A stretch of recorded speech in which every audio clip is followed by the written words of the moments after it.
नमस्कार, आप देख रहे हैं हेडलाइंस न्यूज। दिन भर की ताज़ा खबरों के लिए अभी सब्सक्राइब करें, साथ में बेल आइकन भी प्रेस कर लें। खबरों में आगे बढ़ने से पहले वीडियो को लाइक जरूर करें और अपने दोस्तों के साथ ज़्यादा से ज़्यादा शेयर करें। और आप किस राज्य शहर से न्यूज को देख रहे हैं, कमेंट में जरूर लिखें।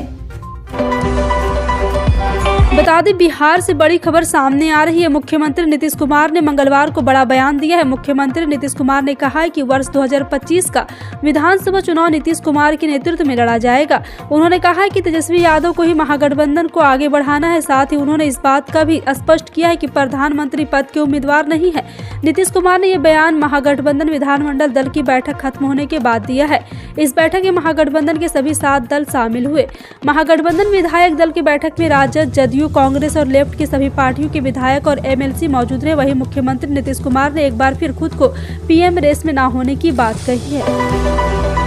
बाबा महाकाल की नगरी उज्जैन में धार्मिक सद्भावना को लेकर एक बार फिर बवाल मचा है। दरअसल उज्जैन में एक धार्मिक प्रतियोगिता का आयोजन किया जा रहा है, जिसमें पैगंबर मोहम्मद के अंतिम संदेश को लेकर निबंध प्रतियोगिता का आयोजन किया जा रहा है। खास बात यह है कि आयोजन सिर्फ गैर मुस्लिमों के लिए किया जा रहा है। इस पर विवाद शुरू हो गया है, जिसके बाद गृह मंत्री ने मामले की जाँच के आदेश दिए हैं।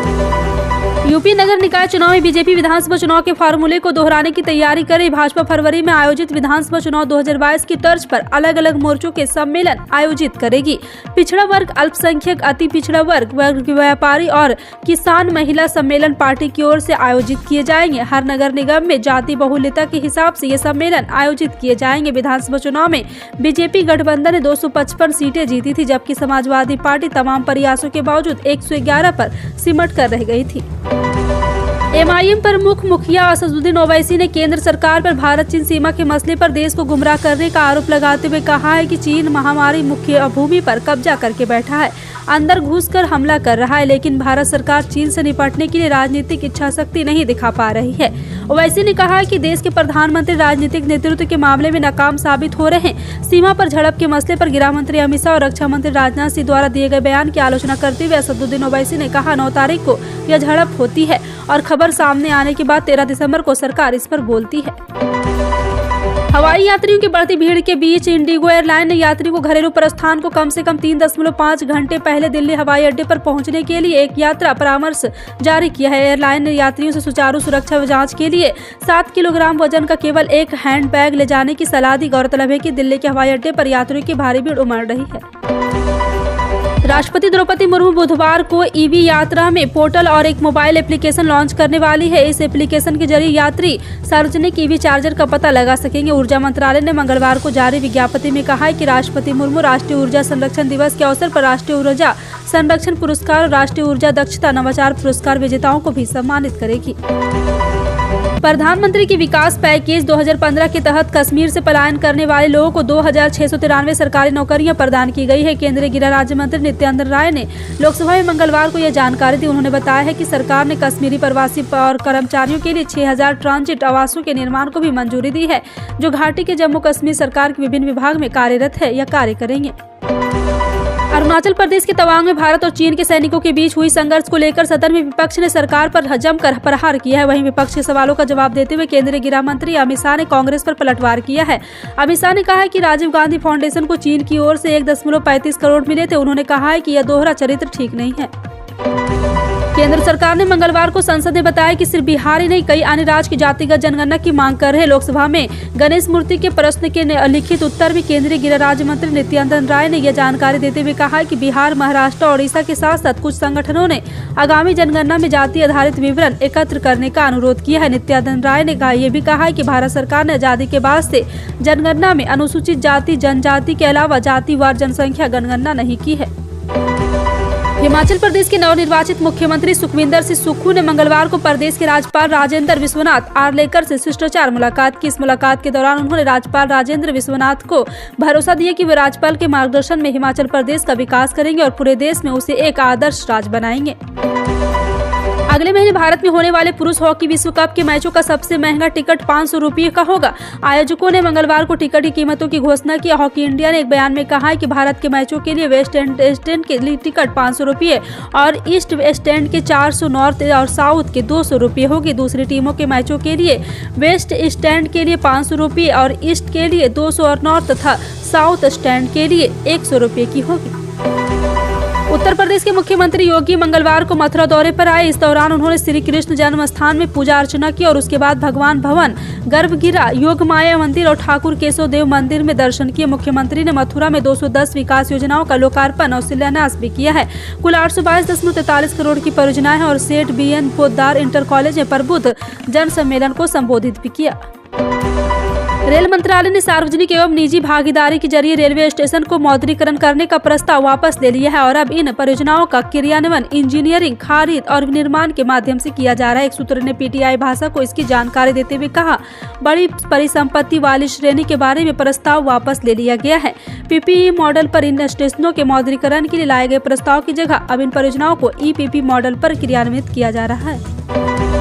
प्रधानमंत्री नरेंद्र मोदी 2022 के आखिरी मन की बात कार्यक्रम के जरिए देशवासियों को रूबरू होंगे। आगामी 25 दिसंबर की सुबह 11 बजे PM मोदी देशवासियों से 2022 की आखिरी मन की बात करेंगे। इसी को देखते हुए PM मोदी ने देशवासियों से अपने विचारों को उन्हें भेजने के लिए आमंत्रित किया। इस संबंध में PM मोदी ने एक ट्वीट कर जानकारी शेयर की है। आम आदमी पार्टी सरकार 1 जनवरी से अस्पताल और स्वास्थ्य केंद्रों में 450 प्रकार के चिकित्सा परीक्षण निःशुल्क प्रदान करेगी। मुख्यमंत्री अरविंद केजरीवाल ने कहा है कि इस कदम से उन लोगों को मदद मिलेगी जो निजी स्वास्थ्य देखभाल को खर्च उठाने में असमर्थ है। अधिकारियों ने कहा है कि वर्तमान में सरकार द्वारा मुफ्त में उपलब्ध कराए जाने वाले चिकित्सा परीक्षणों की संख्या 212 है। उन्होंने कहा कि मुख्यमंत्री केजरीवाल ने अस्पताल और मोहल्ला क्लिनिक में 238 और जाँच निःशुल्क कराने को स्वास्थ्य विभाग के प्रस्ताव को मंजूरी दे दी है। संयुक्त अरब अमीरात ने रविवार को राशिद मून रोवर को सफलतापूर्वक प्रक्षेपित किया है। चांद की सतह पर उसका यह पहला मिशन है। दुबई में मोहम्मद बिन राशिद अंतरिक्ष केंद्र के अनुसार राशिद रोवर अत्यधिक मूल्यवान डेटा छवियां प्रदान करेगा। साथ ही साथ सौर प्रणाली की उत्पत्ति, अपने ग्रह और जीवन से संबंधित मामलों पर वैज्ञानिक डेटा का संग्रह भी करेगा। देश में फिलहाल शादी का सीजन चल रहा है। इस दौरान सोने और चांदी की डिमांड काफी बढ़ जाती है। यही वजह है कि सोने चांदी के भाव में लगातार उतार चढ़ाव हो रहा है। ऐसे में अगर आप सोने की खरीद करने की सोच रहे हैं तो आपके लिए यह जानना बेहद जरूरी क्या सोना की जांच खरीद करना आपके लिए कितना फायदेमंद रहने वाला है। आज यानी मंगलवार को भी मल्टी कमोडिटी पर सोने चांदी के वायदा भाव में तेजी के साथ देखा जा रहा है। शुरुआती कारोबार में सोने का भाव 0.10% की बढ़त है।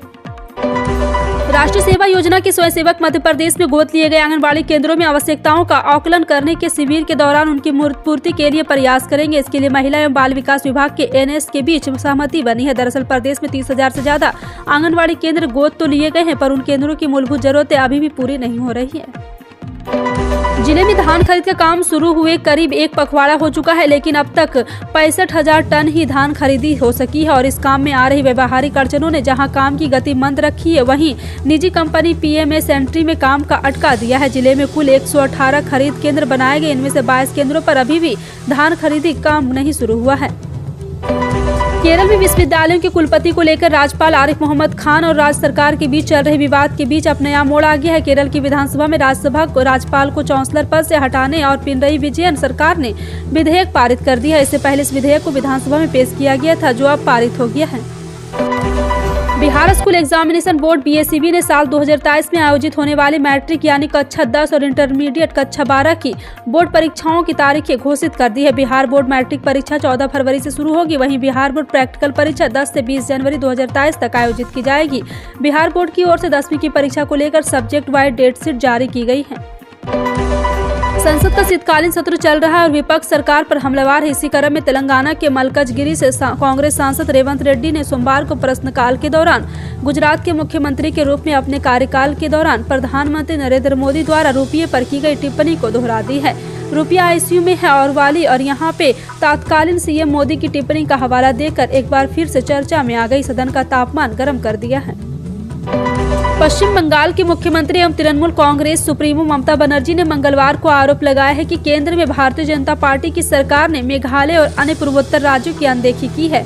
बनर्जी ने यहां TMC कार्यकर्ताओं के सम्मेलन को संबोधित करते हुए कहा है कि उनकी पार्टी ये सुनिश्चित करने के लिए मेघालय के लोगों की मदद करना चाहती इस राज्य में धरती पुत्रों का शासन हो। तृणमूल कांग्रेस के सांसद महुआ मोइत्रा ने मंगलवार को आर्थिक संकेतकों और अर्थव्यवस्था को संभालने के सरकार के तौर तरीकों को लेकर सवाल खड़े किए हैं। उन्होंने सरकार पर निशाना साधते हुए पूछा है कि अब असली पप्पू कौन है। लोकसभा में 2022 से 23 के लिए अनुदान के अनुपूरक मांगों के पहले बैच और 2019 से 20 के लिए अनुदान की अतिरिक्त मांगों पर चर्चा को आगे बढ़ाते हुए महुआ मोइत्रा ने कहा है। जहरीली हवा से परेशान दिल्ली के लिए राहत की खबर सामने आई है। राजधानी दिल्ली में अक्टूबर से नवंबर के बीच 8 सालों में सबसे साफ हवा दर्ज की गई है। विज्ञान और पर्यावरण केंद्र की माने तो सर्दियों के इस सीजन में अब तक किसी भी दिन गंभीर श्रेणी में स्पॉन्ग दर्ज नहीं किया गया था। रिपोर्ट की माने तो अक्टूबर नवंबर के महीनों में राजधानी का औसत AQI 142 पर रहा है। हिमाचल में कांग्रेस की सरकार बनते ही अटल टनल से जुड़ा पुराना विवाद बाहर आ गया है। सूबे के नए CM सुखविंदर सिंह सुक्खू ने प्रशासन को अटल टनल से 2020 में गायब हुआ शिलान्यास पत्थर दोबारा स्थापित करने का आदेश दिया। दरअसल राष्ट्रीय सलाहकार परिषद की तत्कालीन अध्यक्ष सोनिया गांधी ने 28 जून 2010 को सुरंग के पास धुंडी टनल का दक्षिण पोर्टल की आधारशिला रखी थी। तत्कालीन मुख्यमंत्री प्रेम कुमार धूमल और दिवंगत केंद्रीय मंत्री वीरभद्र सिंह की उपस्थिति में शिलान्यास किया गया था। इन सभी खबरों पर क्या कहना है कमेंट सेक्शन में टाइप करके जरूर बताएं। इसी तरह की पल पल की अपडेट जानने के लिए जुड़े रहें आप अपने हेडलाइंस न्यूज के साथ। मिलते हैं अगली बड़ी खबर में, तब तक के लिए जय हिंद।